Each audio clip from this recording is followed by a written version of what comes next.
এই সমস্ত ফিলিস্তিনি নিরীহ মানুষ অনেক অসহায় হয়ে পড়ছে।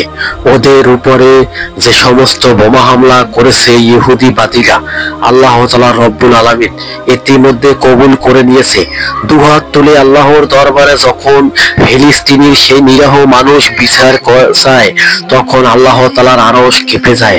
আল্লাহ তাআলা কোনো কারো কষ্ট দেখতে পারে না, তখনই তার আরশ কেঁপে যায়।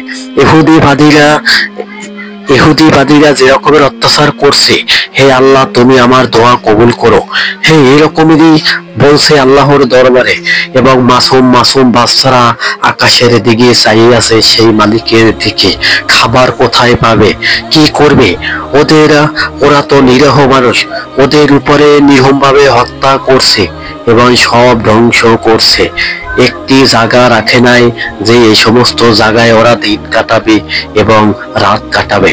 প্রকৃতির সেই কার্যকারী ইতিমধ্যে শুরু করেছে।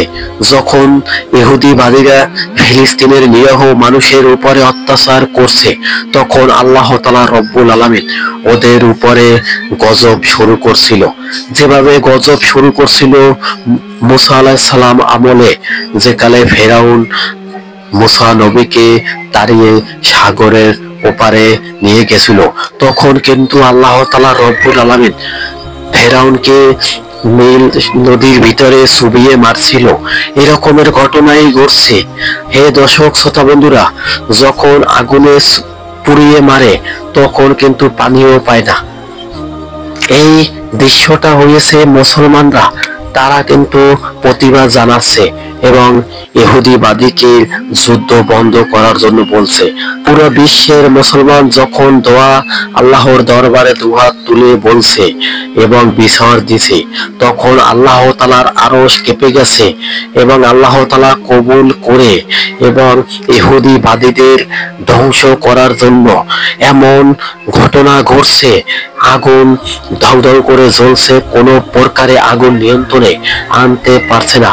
যেভাবে মুসা আলাইহিস সালাম আমলে হয়েছিল, ফেরাউনকে ধ্বংস করে দিয়েছিল, এরকমের ভয়াবহ আগুন ইহুদিবাদীদের ভূমিতে শুরু হয়ে গেছে।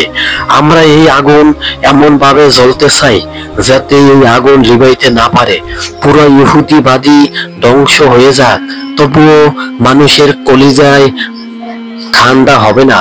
কেননা ওরা ইতিমধ্যে লক্ষ লক্ষ মানুষের প্রাণ নিছে আর সারি সারি বোমা হামলা চালিয়ে পুরো ফিলিস্তিন ধ্বংস করছে।